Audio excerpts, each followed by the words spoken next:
ঝিনাইদহের শৈলকুপা উপজেলার শাহবাজপুর গ্রামে আর্জেন্টিনা ফুটবল দলের সমর্থকরা ১২০০ হাত লম্বা একটি বিশাল পতাকা টাঙিয়ে আলোচনার জন্ম দিয়েছেন। শাহবাজপুর বড়মারা যুব সংঘের উদ্যোগে বিশাল আকৃতির এ পতাকা টাঙানো হয়েছে। পতাকাটি ভাটইবাজার হাটফাজিলপুর আঞ্চলিক সড়কের পাশে টাঙিয়ে রাখা হয়েছে। সম্প্রতি ৬০০ হাত লম্বা পতাকা টাঙিয়েছিল ব্রাজিল সমর্থকরা। আর্জেন্টিনা ফুটবল সমর্থকরা ব্রাজিলের থেকে ৩ গুণ বড় পতাকা টাঙিয়ে ব্রাজিল সমর্থকদের জবাব দিয়েছেন। এই যে পতাকা তৈরি করছি এটা আমাদের আমাদের আর্জেন্টিনা সমর্থক যারা আছে সবাই একত্রিত হয়ে পতাকাটা তৈরি করছি। আপনারা জানেন যে গত বিশ্বকাপে আমরা ৬০০ হাত পতাকা তৈরি করছিলাম, ব্রাজিল করেছিল ১০০ হাত। এবার তারা ২০০ হাত করছে, আমরা করছি ১২০০ হাত। আমাদের যে আর্জেন্টিনার যে উন্নতি, এই উন্নতি তাদের সহ্য হয় না। তাদের জ্বালা মনে বড় জ্বালা। তারা সে বাপ দাদার আমলের কাপ নিয়ে এখনো বড়াই করে। আল্লাহ তাদের শিরোপা না দিলেও মুখে জোর দিয়েছে এই মৌজা করার জন্য। আমাদের এই পতাকা হচ্ছে ১২০০ হাত লম্বা। এই পতাকার বিশেষত্ব আপাতত আমাদের অত্র এলাকা ঝিনাইদহ জেলার মধ্যে এই পতাকায় সবচেয়ে বড় এবং এর থেকে আরও বাড়ানো হবে আমাদের প্ল্যান আছে। আসলে আমি ছোটোবেলার থেকেই আর্জেন্টিনার ভক্ত। স্কুল কলেজে যখন পড়ালেখা করছি তখন থেকেই আর্জেন্টিনার ভক্ত। আবার আমাদের এই জুনিয়র ছেলেপেলে যেভাবে দেখতেছি যে আর্জেন্টিনার ভক্ত, তার থেকে আমার অনেক ভালো লাগতেছে।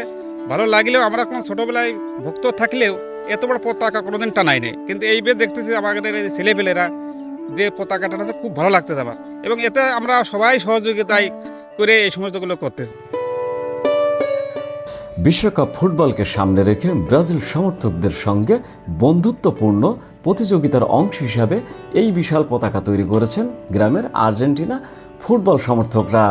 তবে ব্রাজিল সমর্থকরা বলছেন দ্রুত আর্জেন্টিনার এই পতাকার চেয়েও বড় পতাকা টাঙানো হবে।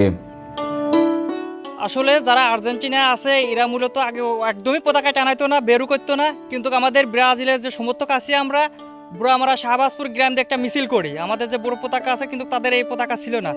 তারা এইটা দেখিয়ে তারা পরবর্তীতে চান্দা তুলে এই পতাকা করেছে, কিন্তু এর থেকে ৩ গুণ করে ইনশাল্লাহ আমরা পতাকা নিয়ে আসবো। ঝিনাইদহে অলরেডি আমাদের বায়না দেওয়া হয়ে গেছে, অলরেডি আনার জন্য লোক চলে গিয়েছে।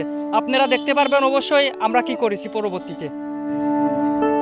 বিশ্বকাপ ফুটবল মানেই অন্যরকম আনন্দ উদ্দীপনা, আর বাংলাদেশে আর্জেন্টিনা ব্রাজিল সমর্থকদের মাঝে এ আনন্দ যেন একটু বেশি বিরাজ করে।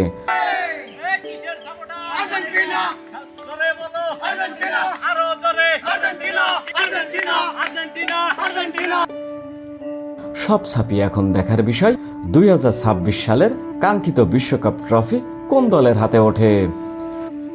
Manjurul Hasan, NTV online, Jhenaidah.